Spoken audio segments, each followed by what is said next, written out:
Hello दोस्तों, नमस्ते। प्रणाम। हमारे यूट्यूब चैनल में आपका स्वागत है। हम एक विवाह गीत सुनाने जा रहे हैं। गाना कैसा लगेगा लाइक करिएगा, सब्सक्राइब करिएगा, कमेंट में ज़रूर बताइएगा कि गाना कैसा लगा। और नए होंगे तो शेयर सब्सक्राइब ज़रूर करिएगा। फुल आवाज़ के साथ सुनिएगा। और विवाह गीत है। कवने नगरिया से आवेला बरतिया हो। कवने नगरिया भैले सोर जी। कवने नगरिया से आवेला बरतिया हो। कवने नगरिया भैले सोर जी।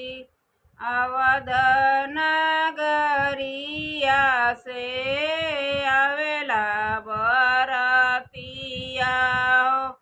जनक नगरिया भैले सोर जी। अवध नगरिया से आवेला बरतिया हो। जनक नगरिया भैले सोर जी। जनक नगरिया भैले सोर जी। के करे दुआरे सखी उतरे बरतिया हो। के करे माड़ौआ जोर जी।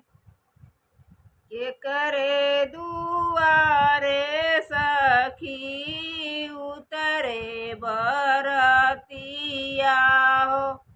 के करे माड़ौआ जोर जी।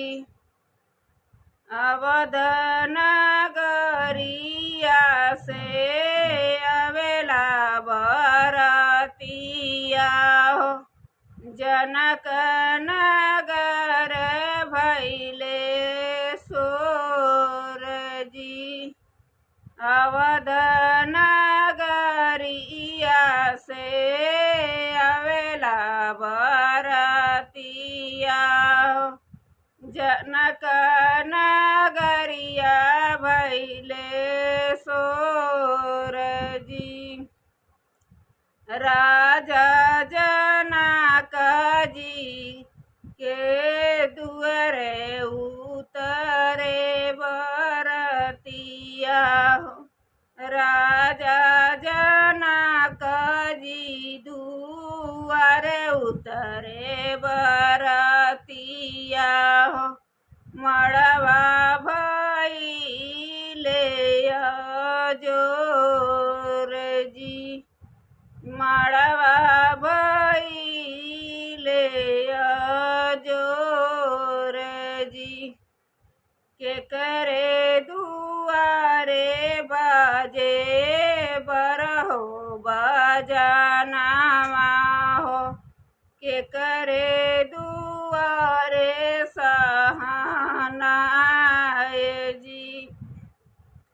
के करे दुआरे बाजे बरहो बजानावा हो। के करे दुआरे सहनाय जी। के करे दुआरे आवे सजल बरियतिया हो। के करे जे करे अगुआई जी। के करे के जे करे अगुआई जी। दशरथ दुआरे बाजे बरहो बजानावा हो।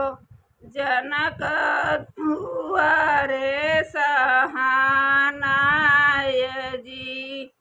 जनक दुआरे सह जनक दुआरे सहानाय जी। जनक दुआरे आवे सजल बरियतिया हो। रवाजे करे अगुआय जी।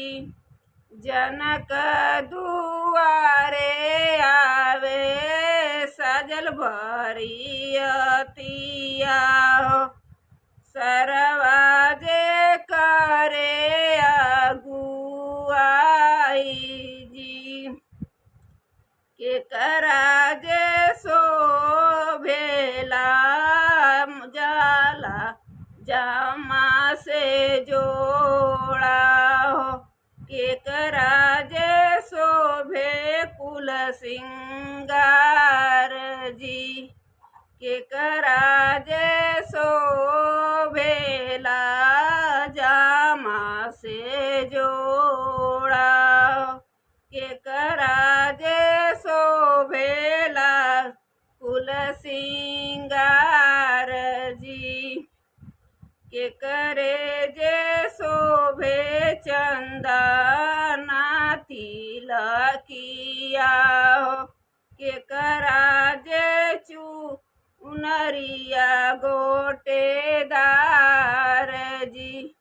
केकरा चुनारी गोटेदार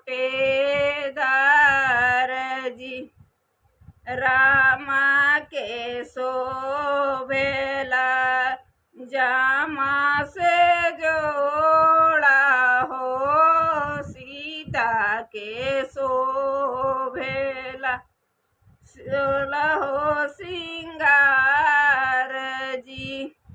सीता के शोभेला सोरहो सिंगार जी।